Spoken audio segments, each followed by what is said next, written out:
Today I'm going to be showing you my Season 3 Heartseeker starter. It's a lot like Woody Joe's, which is the Rain of Winter build, the Bow Cold build. Mine's a little bit different.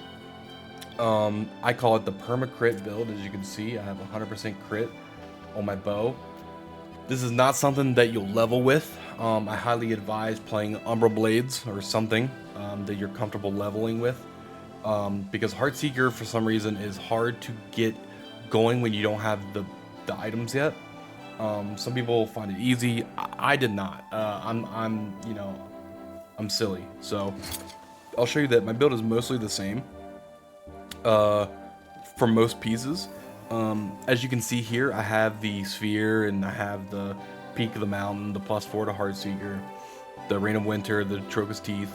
The one big change is the True Sight Glass.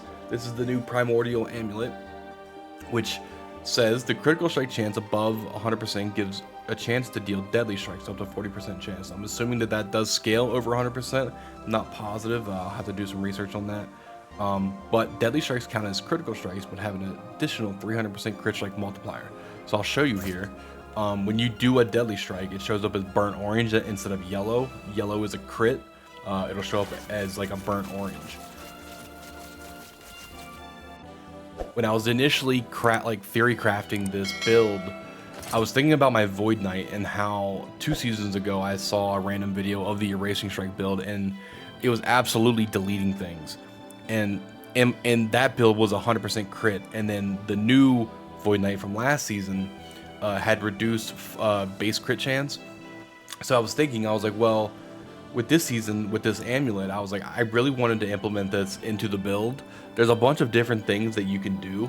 I'm sure that there's a better version of this build out there somewhere that somebody could think up or do, or maybe it's already been done. I have no clue. I don't really do a whole lot of watching builds and stuff, but so I'm running 2 red rings. You don't have to do that. Just run dex rings. Make sure your resistances are capped, which is going to be a problem for some people because of the physical and cold. Physical and cold, because you're running the Morning Frost boots, you have the -1% for every point of dex, and I have 111 dex, so that would be -111% for both. But using your idols, using your most of your gear, the red rings really help because you're looking at +20, +16, that's 36%. That really helps. My void obviously is not capped, but I'm sure I can figure that out with a couple prophecies.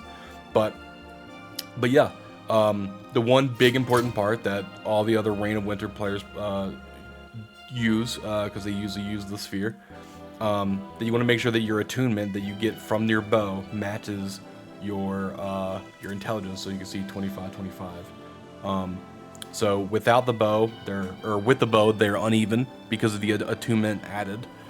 So you have to match that with intelligence. So I've got some LP3 peaks in my stash, but it's pretty hard to get an intelligence helmet without playing a second class, which I hadn't done when I first started playing this, because this is my season starter. As you can see, I'm 99. But you want to make sure that your attunement matches your intelligence, because if it doesn't, then you're going to run into a little bit of a problem. Because your water orbs get casted 3 times, or sorry, there's 3 of them instead of 1 when you hit a rare or a boss enemy. So when I initially was wanting to transition into this build, I was in here under Smoke Bomb. You get base flat crit chance, and I had 2 points in this. I took a point out of Impending Gloom, and I took a point out of Moonlight Bomb. Not the most intelligent thing I've done, but that let me test the build without investing a bunch into like prophecies and gear and trying to get what I wanted. And that let me have permacrit when I threw my smoke bomb down and I wanted to attack.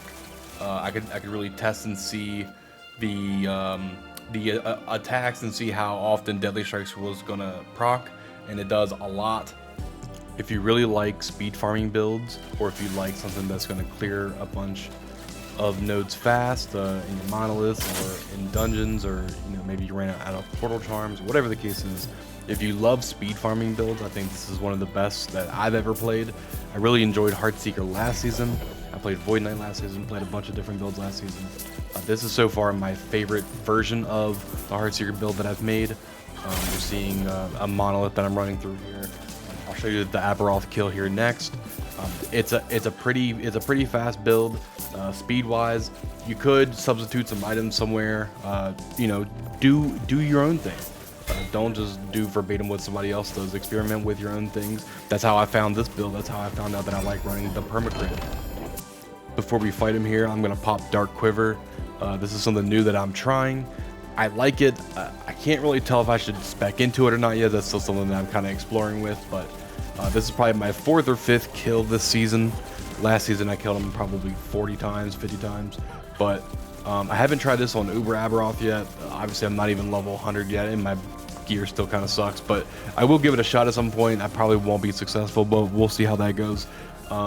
You can see that I like to play very hyper game styles. That's something I do enjoy doing. So if you enjoy playing that kind of build, I think you'll enjoy this too. It works for Aberoth kills. It works for, you know, speed farming, speed clearing. So yeah, enjoy this Aberoth kill. I really enjoyed making this this build in this guide. So I hope to make some more in the future. Thanks.